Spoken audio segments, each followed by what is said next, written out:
Hi, I'm Miss Coppin, a fourth grade teacher at Jefferson.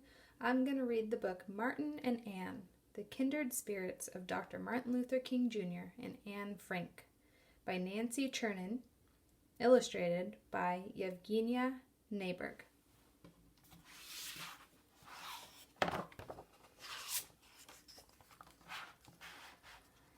In 1929, two babies were born on opposite sides of the ocean. They never met. They didn't even speak the same language, but their hearts beat with the same hope.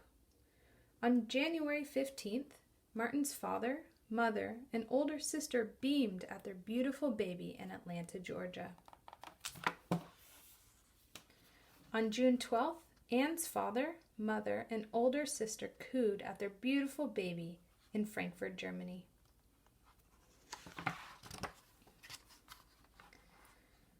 But not everyone thought Martin and Anne were beautiful.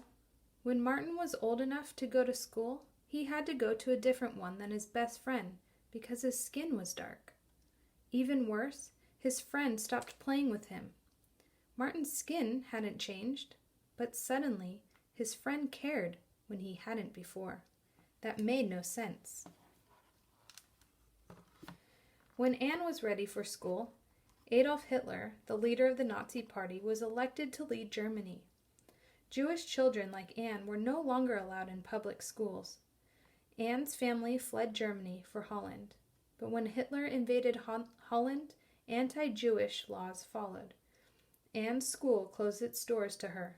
Suddenly, her friends didn't want to play with her anymore. Everywhere Martin went, he saw signs that said, "Whites only." He wasn't welcome in public parks, swimming pools, or restaurants. Martin didn't think that was fair. Everywhere Anne went, she had to wear a yellow Star of David that let people know she was Jewish. She couldn't buy ice cream or go to a movie. Every day, more signs blared, "No Jews allowed." Her father couldn't sell to non-Jewish customers. Nazis burned books by Jewish authors. When Martin was 13, he won a speech competition talking about black and white children playing together in harmony. He wondered if the right words could one day change unfair laws. When Anne was 13, she got a diary for her birthday.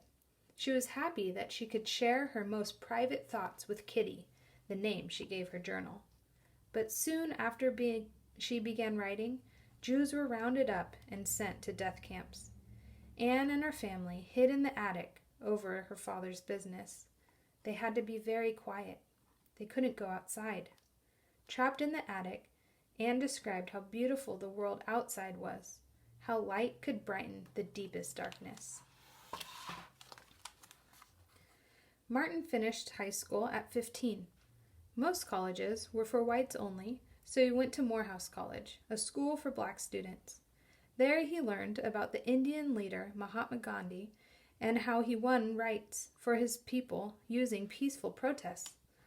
Could the same thing work in America? Martin decided to become a minister who would lead his people to stand up for justice.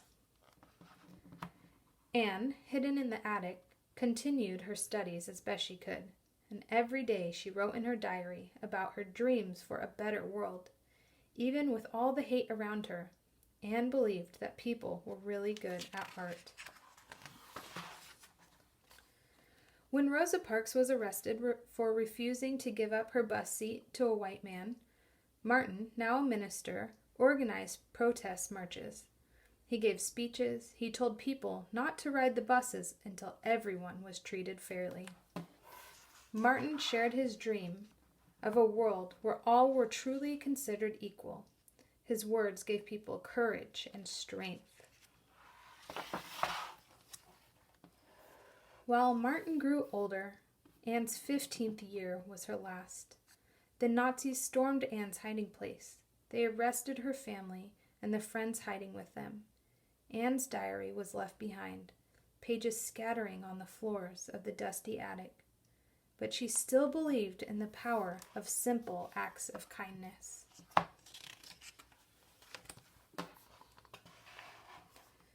Martin won the Nobel Peace Prize when he was 35.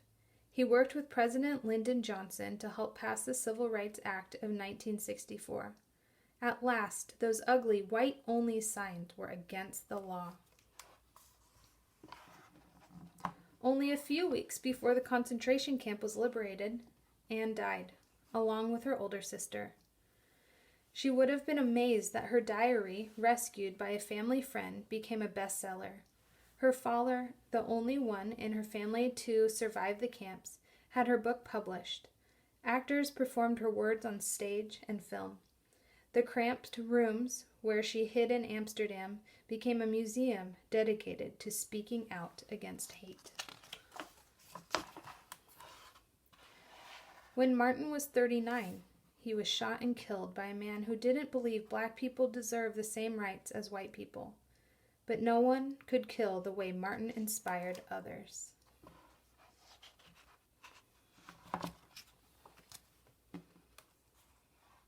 Just as Anne words will never die.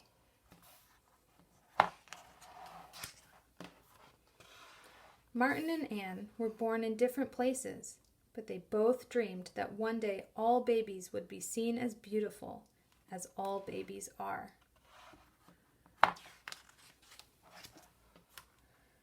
Love is stronger than hate. Kindness can heal the world. The end.